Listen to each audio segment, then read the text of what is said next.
Hello and welcome to PJ's Media Reviews. Today I'm joined by Sean once again, and we're going to continue our discussion of the Teenage Mutant Ninja Turtles theatrically released films. And this, my friends, is the conclusion to Sean's epic journey down the rabbit hole, or down the sewer hole, I should say. So we're going to be talking about Michael Bay's, the Michael Bay produced Teenage Mutant Ninja Turtles movies. 2014's Teenage Mutant Ninja Turtles and 2016's Teenage Mutant Ninja Turtles Out of the Shadows. Such creative names they came up with for these new movies. But anyway, these are the movies with the big CG turtles and Megan Fox as April O'Neil and Will Arnett as... Megan Fox, almost as fake as the Turtles. Yeah, you could, especially in the second one. I think she's more... less animated than the Turtles facially. Yeah, the Turtles are more real than her. Yeah, she might as well be a CG character. I think a CG character might have had more personality. I'll tell you the truth. They could have CG'd everything, all of it. I actually think she's a little bit better in the first one than she is in the second one. They give her Steve Amell to kind of bounce off of in the second one. It doesn't work. That. I think Stephen Amell is a great guy. I think his performance in Arrow is often questionable, but I will say this: when he was bouncing off Megan Fox, how is he the better actor in this scene? I was legitimately confused by that. He's not supposed to be the better actor. I love you, Stephen. You're great, but you're just not the, we all have watching two of them in a scene is like watching melting Play-Doh in on the asphalt in the summertime. It's you cut from full CG fights to them speaking, and you're like, I don't know what is more like fake or uninteresting. Anyway, sorry, We're jumping ahead. We're talking about the second one already. All right. Well, the first one, there was a lot of backlash. Just to give you some background, at first, I can understand that. I can see that. Michael Bay talked about how they're changing the origins of the Turtles, and they're going to make them aliens instead of mutants. And just from him saying that alone caused such an outrage and a backlash, they immediately came out and rectified that and said, no, they're mutants. Don't worry. And they didn't even do that justice. And another thing, Eric Sachs, the character of Eric Sachs, played by... you know what? It's funny. This actor disappeared after this movie. You saw this actor in a lot of stuff. He's been in sitcoms. He's in that sitcom Mom. I gotta look up his name. Mom? I don't know. I know Dads. Is it Dad or Dads? William Fichtner. William Fichtner. Okay. He plays Eric Sachs. He's the CEO of Sachs Industries with ties to the Foot Clan. And here he was supposed to be the white version of Shredder. Because, for one thing, Eric Sachs is the Americanized version of the name Eiroku Saki. Okay. So that alone was a clue that they were planning on going with this dude. And he was supposed to get into the Shredder suit, which is basically like an Iron Man suit, to make him so, powerful. All right. And then they changed that, and they included this tall Japanese actor who was usually covered in scars. He was covered in shadow, right? Okay. And they inserted him into the movie and made Eric Sachs his protege. So there was a lot of mucking around in the making of the movie to appease angry fans. And when it came out, a lot of people didn't really hate on it that much. They thought it was okay. But in retrospect, it's really quite simple. A little too simple. Yeah, I mean, talking about the first one specifically, and I suppose this comment actually works for both.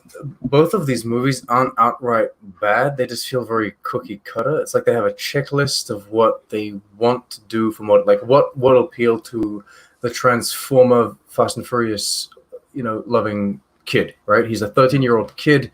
He goes to the cinema, and there's a big CG fight, and there's a high octane car speed chase, and there's a couple of jokes, and someone farts.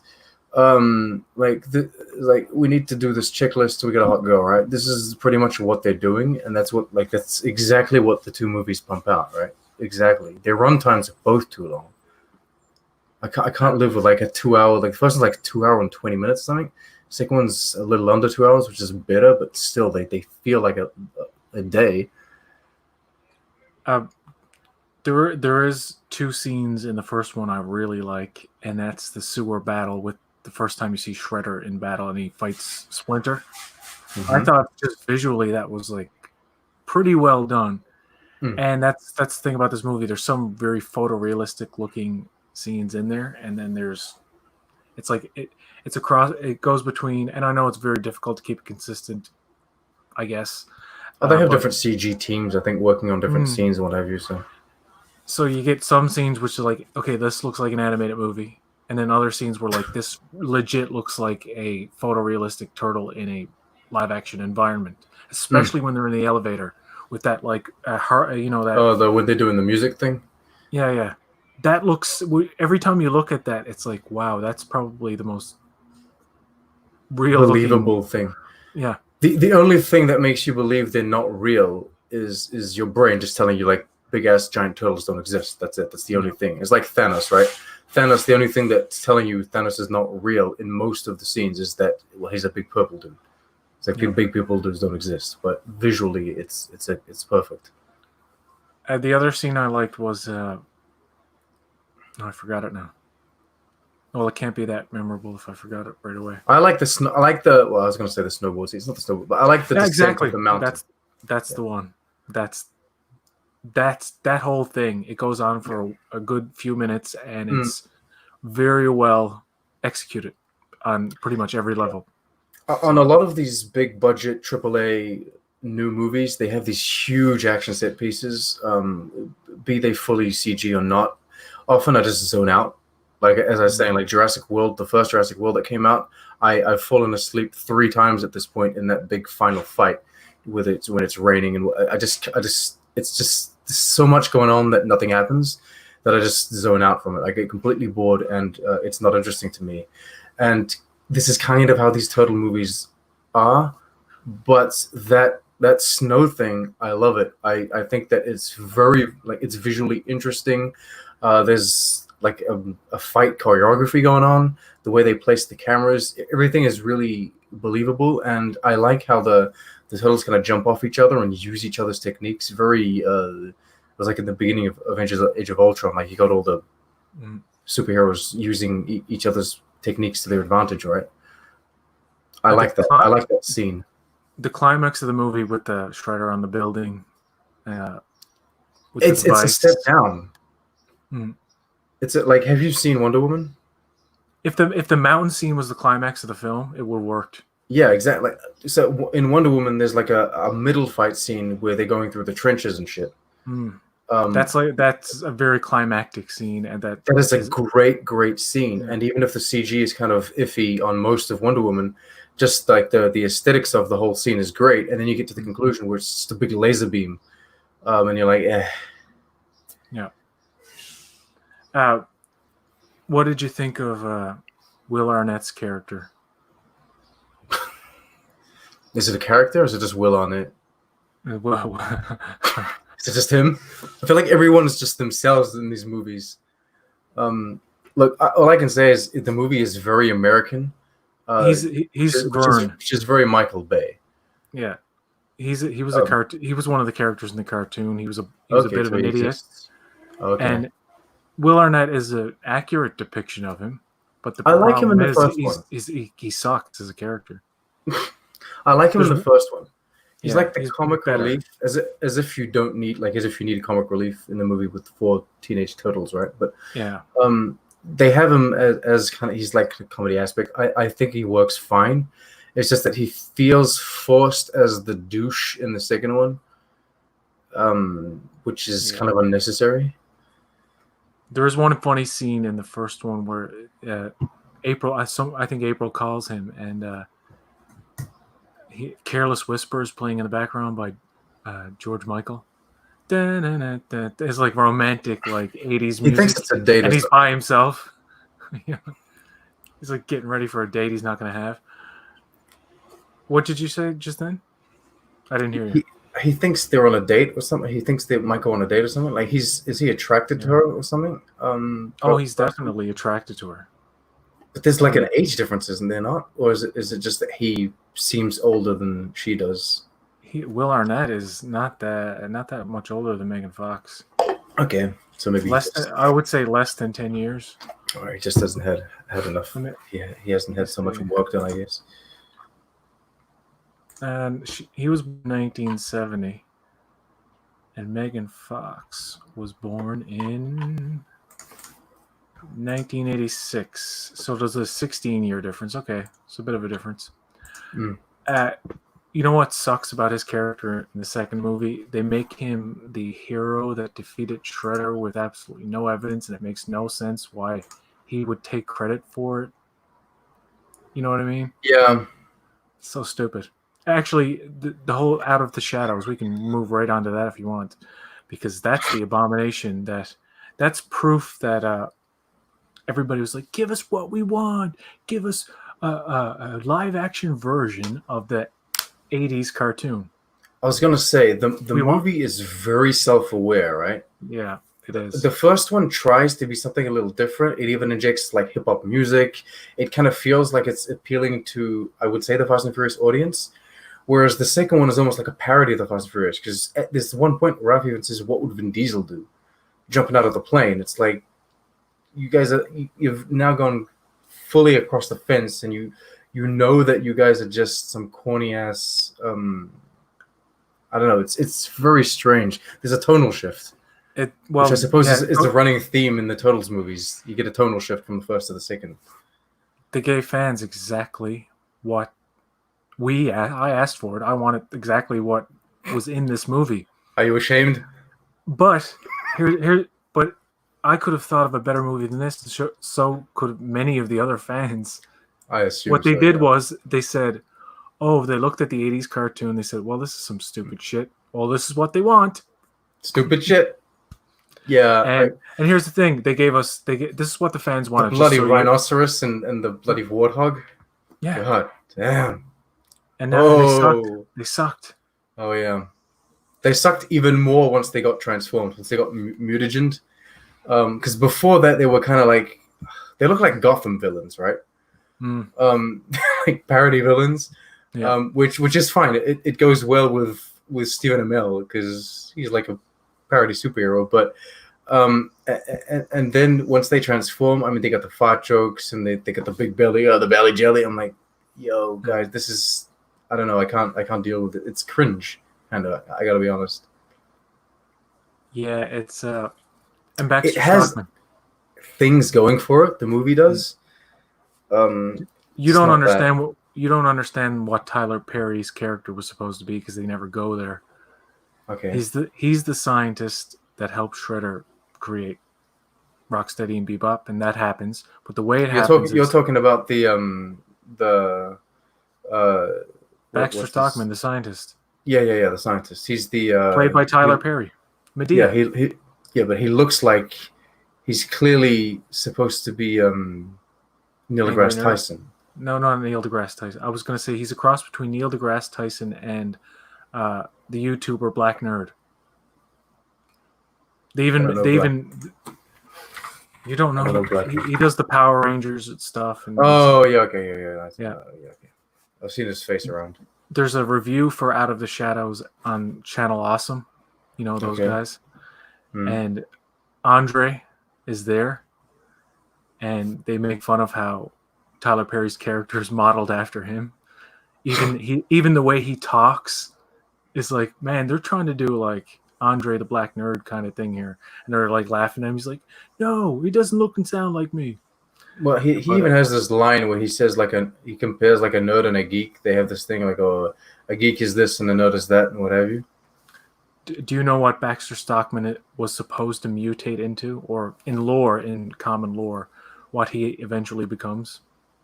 I'll give you a hint. Jeff Goldblum. Oh wow, really? Like a fly? Mm-hmm. Oh wow, I wouldn't have gone there. I was trying to think of like an intelligent animal of some kind, but the reason for in the original, I'm gonna be honest, it would have been disgusting if like the. Splinter is kind of like, and the bloody Krang, whatever his name is, the ooze coming off that guy is just like, ugh. If they had done a fly, that would have been horrifying. Yeah, they gave us Krang, which was terribly voiced by Brad Garrett, who's a very good actor actually. And his voice acting is I phenomenal. recognized him This is the one immediately. time he sucks. I mean, it's the direction, really. It's not. I It's don't think. it's just that he doesn't suit the character. He doesn't feel he's a. I mean, I see him as a more comedic actor. And this is the villain, and this is why I say this movie doesn't take itself seriously at all. It just knows it's dumb and it rolls with it, because they have this villain, which is he's a big bad alien ass villain, and they're like, this doesn't make sense in the real world anyway. Let's just get a comedic actor and make it over the top. He's doing like a mustache twirling kind of voice almost. And the means by which he's introduced is so weird. He just takes underwhelming. Shredder into the dimension, shows him all this like stuff, and just blah blah blah blah blah blah, and it's like in your face, and it's all animated like fucking crazily, and it's designed to hold the attention of a child who can't pay attention to anything for more than 5 seconds. They're setting up like a third movie of some kind, because he freezes Shredder, sits him in this thing with all of these other people shredded, and you're frozen. You're like, oh my god, there must be like 1,000 people in here. And yeah, that whole fight sequence at the end, and it was like at the end of the second one, you get there's like a portal of New York City, which is like the basic plot. Every big ass movie needs to have a portal above New York City now. And then there's like an alien ship being created or coming through the portal. So that's the second thing on the checklist. Yep. And it's all CG for everything. There's one moment I think where you see Shredder in front of Krang. You're like, oh, that's a real actor. And then he disappears. He gets frozen, and it's just all CG. And then it cuts to Stephen Amell getting beaten up by like a CG rhino, and that. I was more interested by that, because there's at least real cars getting flipped. Yeah. Stephen Amell gets projected into, like, I don't know I think it's him. I think he does these things. He does, but maybe not. You can see the behind the scenes where he's getting pulled on the wire and stuff. Okay, well there you go. Well, it's pretty cool. You see him getting smashed into a car, and you're like, this is cool. This is grounded. You're talking about that part where the car hits the wall and he moves out of the way just in time. Well, there's that, but there's another moment where he really did that. They show you can. I think you can. I'm pretty sure you can look up the behind the scenes of Steve Amell on the. That's pretty cool. And you know what? He really sucks as in this movie, and it's bad scripting, and it's like, especially like at the beginning when he's in the truck and he's shit talking, but it just he sounds so wimpy while he's saying it. He sounds like this like insecure little kid trying to be a tough guy. And then he says to his not his superior officer, because he's not even a cop, he's a security guard. He says to the cop, Laura Linney, played by Laura Linney, who she sucks too. He's like, "That's Officer Jones. I'm gonna be a detective someday." He's like, "What?" He's such a little bitch. I don't mean to be crude, but he's a little bitch. He's a little. It's not very well Casey written. Jones is not that guy. Casey Jones is a fucking psycho. Like, he's crazy. But, and I'm going to offend you here, I prefer this Casey Jones to the one in the other Turtles movies, because at least he's not homeless. He's not a dirty dude living in his car. Yeah, but like, that is the basis of the character. That's the basis of the character. He's like I mean, if you see him in TMNT and you see him in this movie, it's a very watered down version of the mentally unstable, homeless, crazy guy, kind of with a hockey mask, vigilante dude, yeah, who's just like, I'm sick of crime. I'm going to beat people up and run away. Well, I mean, Casey Jones didn't need to be in this movie. I feel like they just went for Stephen Amell because they thought the people that watch this movie are watching the Arrowverse. Yeah, and him and Megan Fox as two planks of wood speaking to each other is the most unsatisfying fucking experience. It's like no chemistry. Oh man, talk about. And then Will Arnett has a strange ass arc. Like, his character has a strange ass arc in this movie, so he's kind of pushed to the side. He turns into they comedy bring in James Bond. They bring in what's her face? I'm sorry, I don't mean to be disrespectful. What's she called? Judith Hogue. The original April is in this movie. Did you notice her? Oh no, I didn't. Not at all. She's the woman Megan Fox speaks to at the beginning, outside at the table or picnic or something. Oh, okay. No, they bring in, as you were saying before, Okay. Laura Linney. Oh, Laura Linney, yeah. Yeah, and she's not a bad actor, right?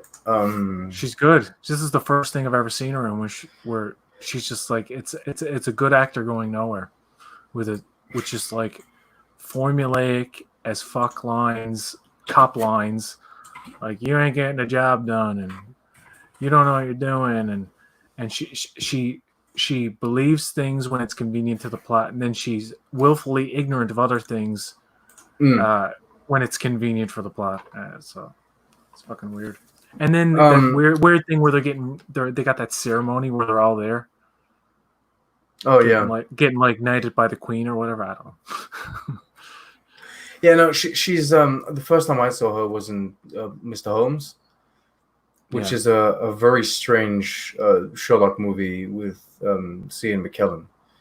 Um, and like everyone is absolutely fantastic in that movie. Like you can't, none of the performances are to be shamed or anything in that. But it seemed like she was told, "You are the big badass woman, and you will be the big badass woman," and that's it. That's what she was told, right?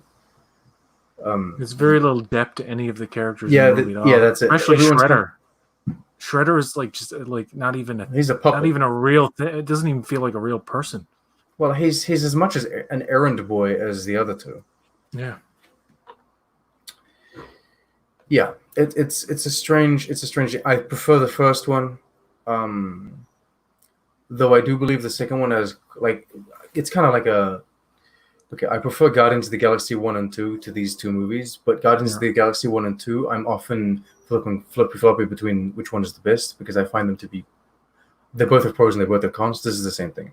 Yeah. These two movies, honestly, I think maybe I would put the first one over the second, but it's just like some of them have better things, some of them like another has, I don't know.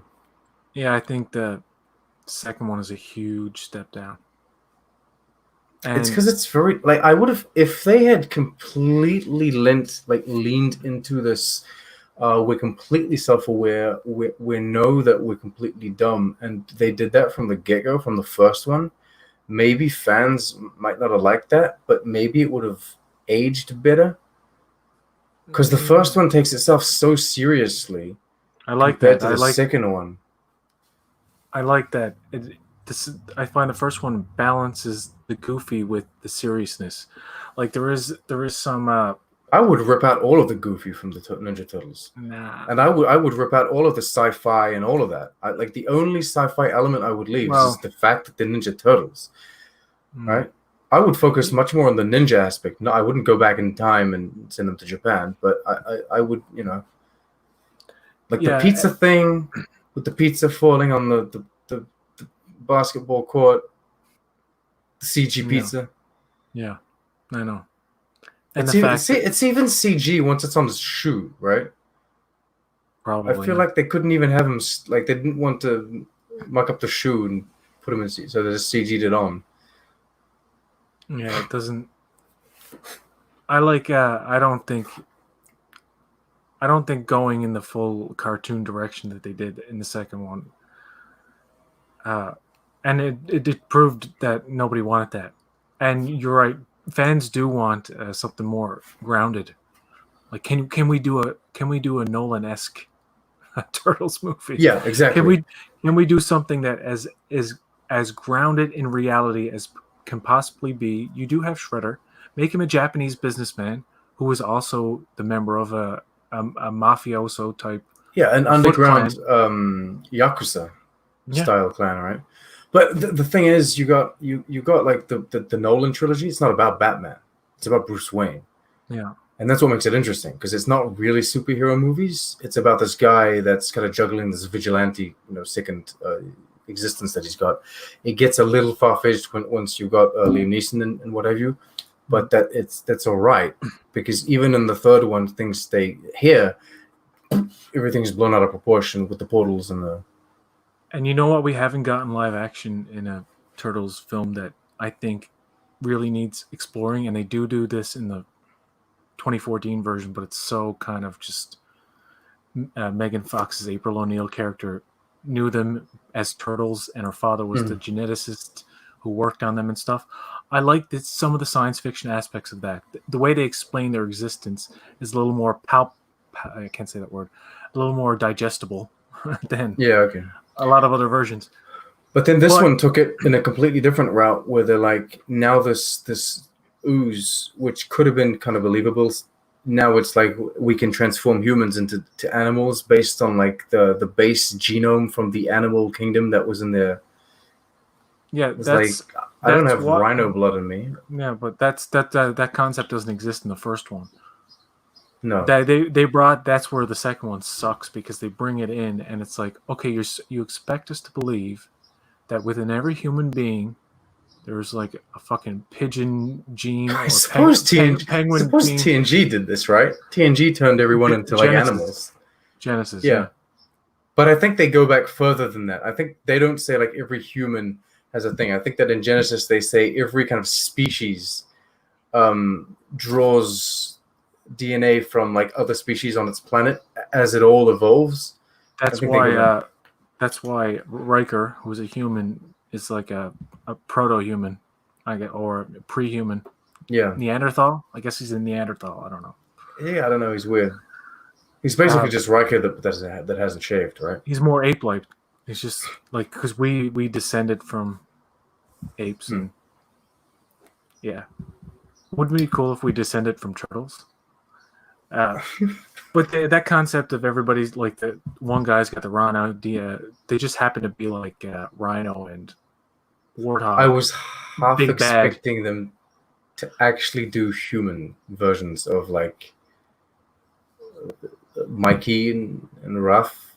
Like I was half expecting that, because I thought that's where they were going with the plot. That was a huge missed opportunity, because the actors who play those guys look like human versions of. Actually, believe it or not, if you look at the CG models are probably based on them, right? Yeah, somewhat. Yeah, to a degree. They do that a lot in animated movies. You look at Donatello, and then you look at the real guy, and you're like, yeah, that's Donatello. Even the guy who plays Leonardo, he looks like a Leonardo.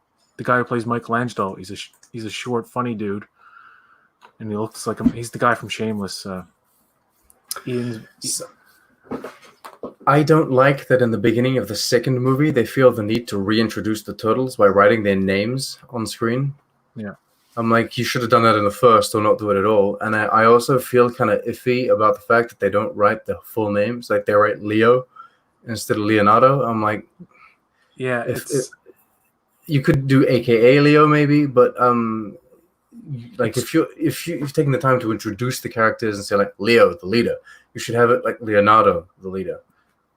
But yeah, and that's just me. Maybe you don't need those stupid introductions. You don't need that.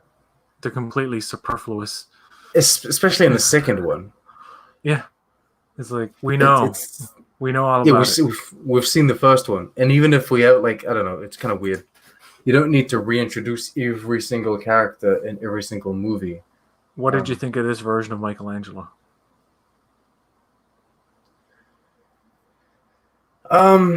He's a bit more annoying, maybe. But he's fun.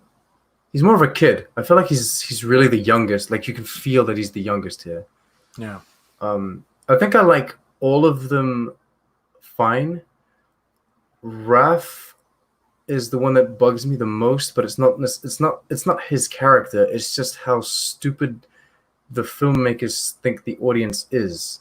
Yeah. Like with the hacking, it's like you need to be at least 3 feet away, otherwise it won't hack. It's like, but that's not how hacking works. You don't need to stand right next to the person in order to download their files, right? Like, if you can access their shit remotely, then you can access it wherever you have bloody Wi-Fi. It can be halfway across the city. It needs to be like a Bluetooth kind of connection. We can't be too far away. What kind of moron holds a super secret thingy on a Bluetooth bloody? I don't know. No, so like Raph kind of pisses me off in that sense, but it's not him. It's not the character. It's more the way they wrote the technology stuff. But I do appreciate that they give him more to do. Like Yeah. he has more to do than like in the first ones. He In the first does. one, he seems like more the main turtle. Like he's the guy that has to save the rest of them. Yeah, But well, there's in this one he built the whole dump truck thing, yeah, which is I pretty think cool. so. No, I'm still I'm still not convinced Leo is the good. Like this is my big beef. I think is with Leo because they make him like a whiny bitch he's a in bit of a these prick. two He's in always these been two like that. ones. That's his Yeah, character. but in the first three movies, like in the first '90s movies, even in the third one, right? Yeah. He feels like the leader. Just that sometimes he has trouble. He struggles with the leadership because he doesn't necessarily have the three easiest brothers to deal with. Whereas in this one, it's like clearly Raph is a better leader. Like he should be Well, the one leading. yeah, I find with Leo they've never given him the opportunity to really show his leadership. Like It's they always the can't they story about can't him learning how to be the leader. He never is the leader. yeah, it's more like they can't make him too smart because then that he would outshine Donatello in that way. And then he can't be too likable because he'd be too much like Mikey or I don't know. They always try to do this like happy medium with Leo where they make him kind of like, quite frankly, a less interesting turtle than the rest, because Donatello's at least into like technical stuff, and at least Michelangelo's cracking jokes and being the funny Was that guy. was And that then was you I got Raph, saying who's the was I angry dude. was gonna say was I What? saying Raph before for the technology? I think maybe I was getting No, anyway. well, yeah, Donatello's the tech guy. Donatello's the tech guy. That's what I wanted to say. If I was mistaken. Yeah, they all have a specific personality trait, whereas Leo has none. He's just the guy that has to bitch on them all the time. He's the guy with the leader stamp, but like he's He just should be there. good at everything that they're good at. That's Yeah, the thing. Because like when you watch, and we talk about Star Trek often, but when we watch Star Trek, like Picard, Pike, Kirk, they're all like they can pilot the ship if they need to. They can go and fix shit in engineering if they need to. Janeway, all of them, they can all do these things because Cisco, we're leaving everyone out, but all of our captains, they can do everything that everyone else in the crew can. Maybe they're not as specific in their expertise, but that's because they're captains now. They're not specifically a chief engineer, but they can accomplish all of that. Whereas here, you don't get the impression Leo is tech savvy. you don't know what he's capable of in any way besides No, fighting. and but at least in the animated movie, the TMNT movie, they show you that he's got that skill and he can outwit Raph in a fight. Yeah, that's what I'll give the animated movies, that there does seem And to it's in be it's a in that dynamic movie that relationship he between them. it's in that movie that they don't spend like in the entire movie him searching himself. It's like he's doing that kind of in the forest in the beginning, in the rainforest, and then he comes home and it's kind of bitter, I guess.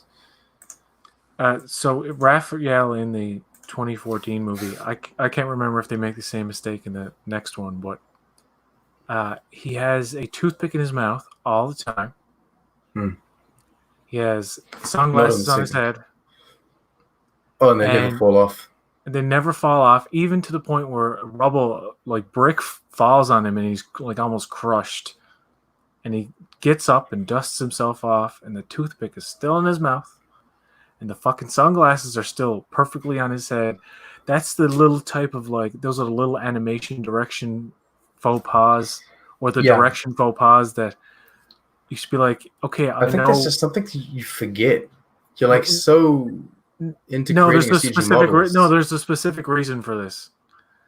It was to make the animation more. They did some kind of tutorial. I remember it was on YouTube of talking about how they had to keep the turtles consistent throughout the entire movie because animators were working on different scenes at different times. So, like every little item you see on Donatello, pretty much, bar some things here and there may be some exceptions, but every single item you see on each one of them in the first movie is almost always there intact, no matter what happens in snow, rain, fights, rubble, and you notice it the most when you see Raph's never shattering sunglasses. There's like a chip in them from earlier, but like it's like this thing where they can't keep track of the continuity, so they just animate them all the same.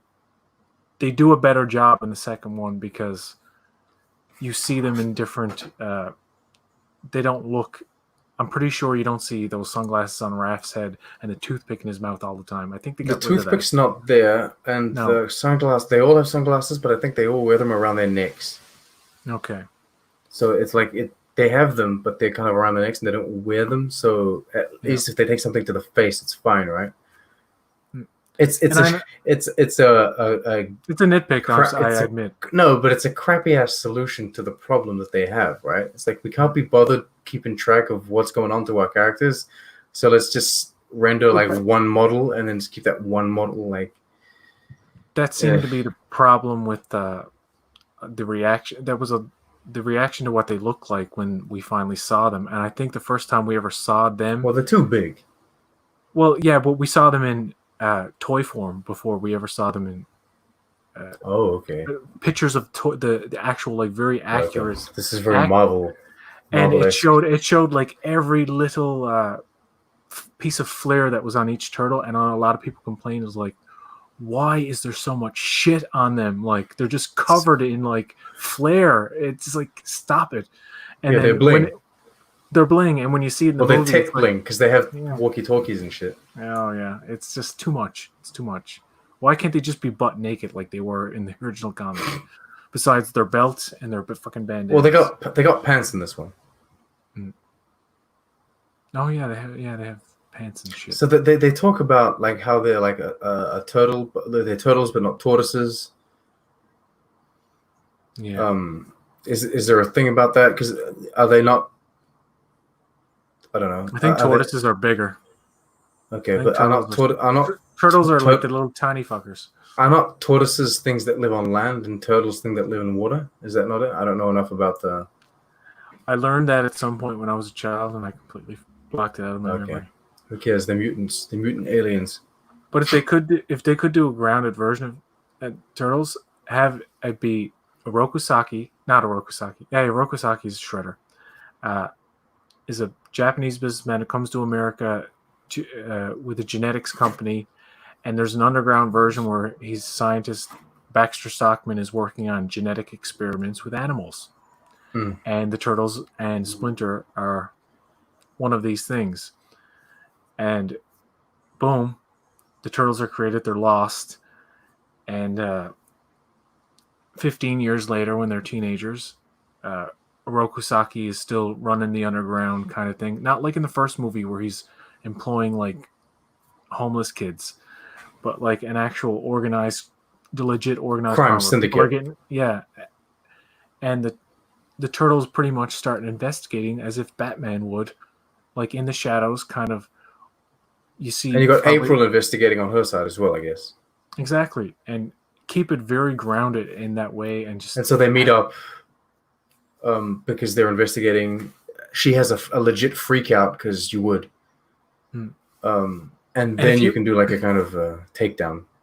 If you make April a really interesting character, very well written and played by a very good actor, probably not. Don't cast her for her plastic good looks or nothing, but just actually a good actor that can really actually carry it.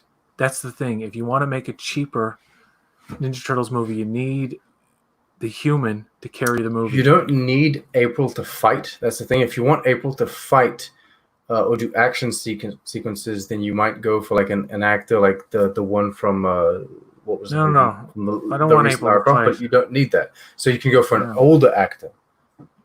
Right? No, not even that. What are you talking about? Older actor? Yes. What are you talking about? 40s and 50s, and like Amy Adams or something? No, I'm talking like Kirsten Dunst.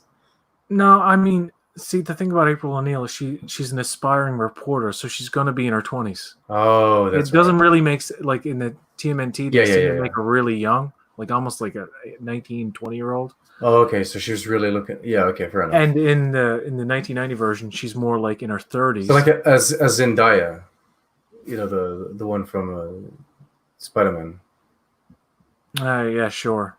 I'm not really too fussy on her as an actor, but sure. But yeah, These are the kind of actors that I don't know. she's so dull. She's just like I don't know if she meh, could. I don't know if she could and deliver. everything she's in, she's just meh, vampires and I murder. But they don't give these actors like in Spider-Man, they don't give these actors enough to work with. Tom Holland, if I had only seen him in Spider-Man, I would be kind of on the fence. I'd be like, is he a good actor? But when you see him in something like The Impossible, you're like, this kid is legit amazing. Too bad he has to play against somebody who has the personality of a paper towel. Just like blank. I'm not a fan. You know, I think that maybe if you were to give her something to work with, she could. She's good. She's good in one movie, and that's Far From Home. There's a couple of scenes with her and Peter where I was like, man, you know, this is pretty good. And Did then you not everything see her else. in what's it called? The Showman? No, The Greatest Showman. She's okay in that. I tried to watch a show called Euphoria. I'm like, man, this show is depressing as fucking hell. Oh, It's really? like I started to question why I was subjecting myself to watching. I was like, and I stopped watching it. I never saw the end. Oh, no. But I'm like, this show gets more and more like it just sucks the soul and the life right out of me. I mean, it's potent. I mean, it seems like it's a well-made show, but it's just not my thing. I don't want to slip my wrists. So, Yeah, you know, fair I enough. don't watch it. I stopped watching it. Some shows are really like that. dark. Like 13 Reasons Why. I tried to watch that. I'm like, no, man. Yeah. This makes me sad. A lot of the girls at my job talk about 13 Reasons Why, but I can't feel like attracted to that show in any way. I can't think of a good actor who would play April O'Neil in like a modern take. I don't know. Maybe, man, you know what? This is going to be a little bit of a long shot. She's probably too old in terms of what I was talking about, but she's in her 30s, but she looks really young. And when she plays a vibrant character, she's actually very good. Her name is Sonequa Martin Green. I think she would be a good April O'Neil. I'm not joking. When they have her actually emote, you watch her. She's going to be in the upcoming Space Jam movie. She plays LeBron James's wife, I think. Hey, look, Sonequa Martin Green is a great actor. They gave her a shit character to work with on Star Trek Discovery. There's a Christmas Netflix movie where she's so bubbly and cheery, and she's really more like herself because she actually is a very... Well, she's always smiling and happy. Yeah, and she seems like a very happy person. And I've actually gotten to the point where I don't watch behind the scenes or like interviews of her because like it's not that it's just that I know she's going to compliment everyone. It's not a bad thing. It's very kind of her. It's just that I know that that's what she's going to do. She's going to compliment every single person that she works with because she's that kind of person. Yeah. It's just an idea. I don't know. But yeah, would you give these movies a yes or a no out of 10?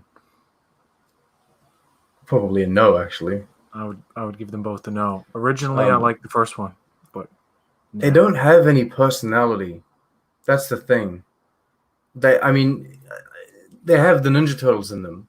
Yeah. But if you were to take the Ninja Turtles out and put Transformers in them, it would be the same movie. If you were to take the Transformers out of them and put a bunch of dudes driving in cars, then it would be the same movie. If you were to, it's like, I don't know, there's nothing. If you were to take them out and put like Power Rangers, again, it's the same thing, right? It's just all it's all fluff. Nothing really happens. And it lasts forever. And then there's a few action sequences that are fine, that are nice. I mean, in my numerical rating system, these movies probably get higher than like the third movie from the 90s. But just because by default the visual effects are better.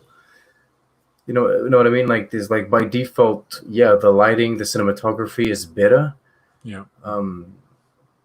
But it's not necessarily a better movie per se, story-wise at least.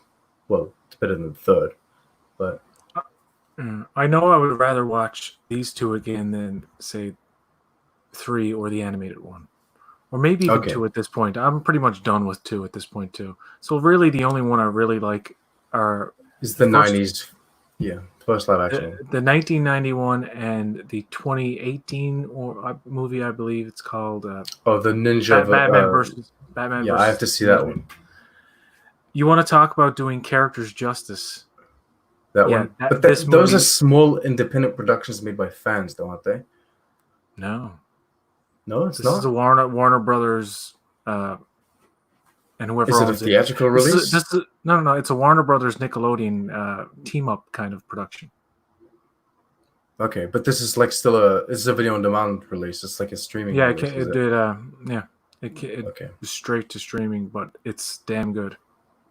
I liked it. I'll have to watch that. It's serious. It takes itself serious, but it's one of these movies that's very well animated for one thing. The animation is fucking fantastic. Hand drawn animation. Of course, it's digitally drawn, but you know what I mean. It has that anime feel to it, and there's great fights, and it's a balance between deadly serious and comedic. There's humor in it, but it's not. It doesn't seem too forced or over the top. Like the turtles are goofy when they should be and serious when they should be, and fucking kicking ass, like seriously kicking ass when they have to. And it's like time to stop joking around now. Let's get to it. And Batman's dynamic between seeing Batman with the Ninja Turtles, fucking awesome. So yeah.